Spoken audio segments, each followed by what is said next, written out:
I just gotta look away like I'm doing now. That's helpful. Yeah. The only other constructive criticism comment I had on that tune is I thought this was nitpicky things, but trumpets on the bridge on that early on when you had that bridge melody on Jive at 5. I thought you guys could lay back just a little bit more in the time. It was maybe a little bit on the front side, a little bit on the front side of the beat. Wait, you were playing lead? Man, fantastic! Holy cow! Yeah. Do you ever want to go back to school? You're trying to recruit him? Yeah, exactly. No, I mean, lead players. You know, we were just talking about this over lunch. Is that good young lead players are becoming fewer and far between for some reason. I don't know. I don't know if my finger on how it's why it's happening. But boy, holy cow, you sound great. Have you been playing in town for a long time and stuff? Well, I've been in town for a long time. I've been playing with Ed for what, 7, 8 years. Yeah. Wow. But are you doing a lot of stuff professionally too? Holy cow! I mean, you sound great. I mean, We're lucky. We don't have time. what's that? We don't have time to go pro. Yeah. It really was beautiful, absolutely beautiful. I was really floored with your playing all day long. On Back Bacon Blues, this sounded great. It's great. And yeah, that was the only other suggestion I had for you is maybe early on if you could lay back on the time just a little bit too. I just hear that slower and dirtier even yet, you know. Hugh wanted to take that up a little more. Oh, did he really? We were worried about our time. Yeah. And so. Oh. So instead of 72, we boosted it up to 90. Oh, well that explains a lot, right? Yeah. Same on Just Friends. So. And he really wanted me to say buy some time. Right, Just Friends sounded great. Glenn, I was sitting next to Glenn Costume. You guys know Glenn, but he played Barry in Maynard's band for a long time. And actually, Glenn was one of those guys that played with Maynard who played Barry, and then one of the big numbers at the end reached around and grabbed the trumpet and went up and traded, forwards with Maynard. Glenn's got a scream. Yeah, great Barry player. He's got a screaming. Like he could hang with Maynard, Oh my God. So, but he was totally digging. He said, man, Just Friends was smoking. So, and yeah, so it's a good thing. The only comments I had on that, I thought Dancing Eyes was beautiful. I thought, and that's so, for anybody, that's so difficult to play that slow samba and not let it creep up, but keep things subtle. I thought your playing that was beautiful, gorgeous, really gorgeous, and I thought your playing was gorgeous on that too. No, it was you. Yeah, the alto solo. Yours was gorgeous on the next one too, and I'm Just Friends. But I thought you played the best lines all day. I mean, it was just really beautiful lines, just really cool, snaky lines. So I mean, that's fantastic. So I totally loved it. I mean, I had nothing but compliments on that tune all the way through. And Just Friends, it got a little bit weird out of the gate, it seemed like, at the very beginning, like you were on a little bit of the front side of it. Maybe because Hugh was pushing everything a little bit fast. But you settled down nicely. So what's, there's so many approaches you can take on that too. When the saxes come in on the melody, are you continuing to blow or are you kind of going back into comping?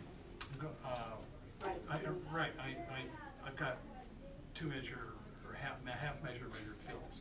Oh, just like little fills in there? That's what I thought. And that was one of the suggestions I made there. It seemed like that transition was a little weird, and I thought maybe if you tried, when that happens, if you went more to just whatever you're doing with right hand, more line question answer sort of thing, rather because it was like it was kind of a hybrid of comping and a little bit of soul things, and it was a little cluttered, but it was nitpicky stuff. I wanted you guys to get your money's worth, so I had to find something to bitch about.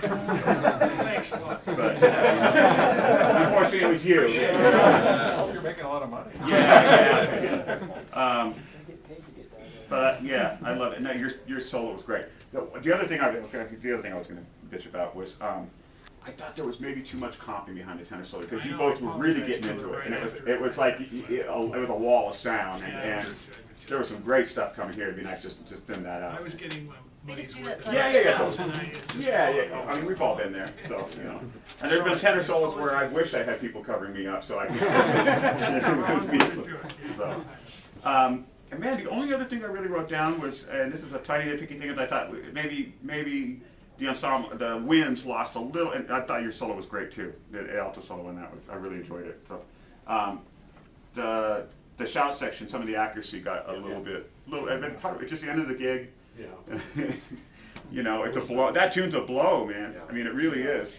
I mean, you blow at the beginning, and then middle stuff, and then the end, and so I thought maybe it just lost a little bit there. But that's how do you fix that? Well, practice more. Yeah, practice more. Yeah, exactly. Save some gas. I don't know, but whatever. But it was a nitpicky thing. I thought it was really good set of music.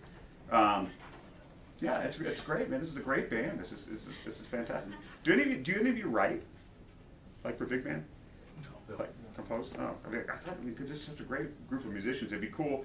You did 4 really classic tunes. Well, Mike's tune is maybe not a classic, even though it's a beautiful tune. It's not like part of the jazz canon or whatever, but maybe will be because Mike's a marvelous writer. But I was thinking, it'd really cool to hear you guys do something completely different, like not necessarily super contemporary, but just something completely about face, like a little bit more quiet, introspective jazz waltz, or something, even just a ballad, like maybe an old Bob Brookmeyer ballad or something like that would be really hip. But I mean, you can't argue with these choices either. I mean, these are all great tunes. So I mean, that's basically what I have to say. I mean, you guys sound like you play. How much do you really rehearse when you guys get together? Is it pretty hardcore rehearsing?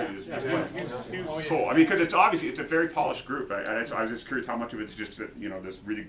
I mean, it's obviously great players. I don't know how much of it you just sitting down and playing the charts, or if you actually get after it. No, really like it. That's great because that's one reason I stopped. I put together. I was just on sabbatical. I put together my own big band, and one reason I stopped doing the rehearsal bands in Kansas City was because they weren't willing to go where you guys are going. They were, anytime they'd stop, I'd stop and try to rehearse something. Selfishly, it was my own writing. I'd stop and try to rehearse something, and I'd be getting vibed from half the band. They'd go, I'm a professional. I'm like, well, maybe so, but you're really not playing like a professional right now. Yeah, but we don't have that problem. See, we're not professionals. Well, yeah, but I would make a complete different argument. I'd say you are, but you just have a job that actually pays. This is your second job that doesn't pay. I think the key is make them pay. Just what that? Make them pay. Make them pay. Yeah, Everybody pays to be there. That's true. I make them pay on my album. Finance my next big band album now. But no, it was a serious issue for me, and I just stopped. I just bailed from it completely because I